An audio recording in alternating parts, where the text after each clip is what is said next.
Alright, what's up guys? My name is Zach, and today I am doing a review of a 2022 Ford Bronco Big Bend. However, I'm doing it differently than I normally do my car reviews. So if you've never seen any videos on my channel before, I normally do longer extended car reviews where I give you a tour of the engine, the interior, what I like, what I dislike, talk about the exterior, talk about all these different things. Well, this Ford Bronco was my rental. I was on vacation in the Everglades with my girlfriend, and so I didn't want to film an entire review while we're on vacation. However, we put over 500 miles on this Bronco in 3 days, so I just wanted to share my thoughts and opinions. I do have a full review of a two-door Bronco in the same color on my channel that I'll link at the end of this video if you want some more substance about the Ford Bronco. But in my time down in South Florida with this Ford Bronco, here's what I thought. We'll talk about the good and we'll talk about the bad, of course, starting with the bad so we can end on a high note. The first thing I noticed was the noise. This is because of the soft top. When I got in the car at the airport, I was frantically searching for an open window because it was so loud inside the cabin. We could hear every single person talking outside of the car. It ended up being that no windows were open, it was just the soft top. And the same goes on the highway. Even with the windows up, it sounds like the windows are down. So the soft top is definitely a big downside. Now they do sell hard tops, but we'll talk about why that isn't a great option either a little bit later on, and actually the good part. Speaking of the highway noise, highway driving sucks in the Ford Bronco. Okay, hear me out. You can drive the Ford Bronco on the highway. I'm not saying it's impossible. I'm just saying it's a lot less comfortable than in pretty much any other car. It's about as aerodynamic as an Algebra 2 textbook. It's loud. You're higher up. It's easily persuaded by the wind. And just overall, it's not very pleasurable above 55 miles an hour. Look, it's basically like Panera Bread.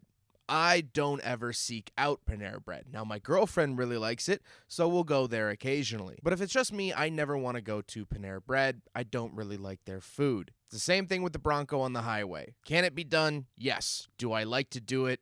No. The other thing that really bothered me about the car is actually the gauge cluster. Now, this was interesting to me because when I did a full review of the Bronco, I praised the gauge cluster for being able to change and adapt, and it would change colors and stuff when you selected drive modes, things like that. In actuality, I really dislike it. It seems too busy. It was a little distracting. I felt myself hunting and searching for the information like speed or tachometer inside the gauge cluster. Yes, there is a calm screen that you can turn on, but I thought that this was just a little bit too busy, especially at night.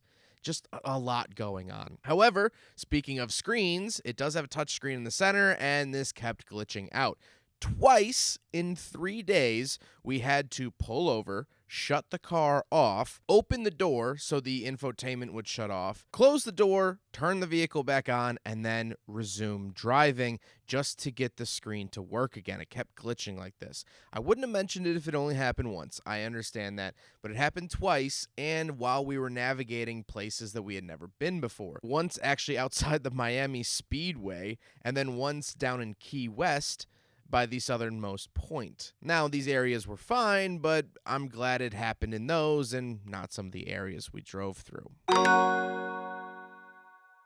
First of all, the drivetrain. I actually ended up really liking the 2.7-liter twin-turbo EcoBoost V6 under the hood, and I like the 10-speed auto. It was fine, but the engine I actually thought was really nice. It had tons of passing power, and yet while cruising, we actually ended up averaging over the 500 miles, 24 miles to the gallon. Now, you have to remember that more than half of that mileage was driving from Miami down to Key West, which is about a 3-hour, 140-mile drive. And the speed limit is 55. And we barely ended up doing 55. We were always stuck behind an RV or some older folks in a Nissan Rogue. So we were averaging like 50, 49 miles an hour. And so that's how we were able to get a little bit better gas mileage.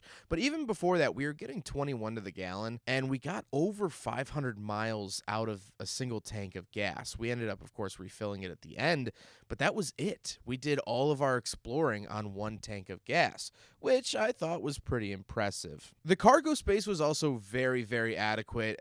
As you can see, We basically lived out of this thing. We ended up spending like 15 hours in it or whatever. But for just me and my girlfriend, it had plenty of space. The trunk was huge. It filled our needs completely in terms of luggage space. And then we got to talk about the top again, because although it is noisy, when we put the top down, it was a very special experience. Now, we only did this for about an hour through Everglades National Park because, of course, and we got ridiculously sunburnt in that 1 hour.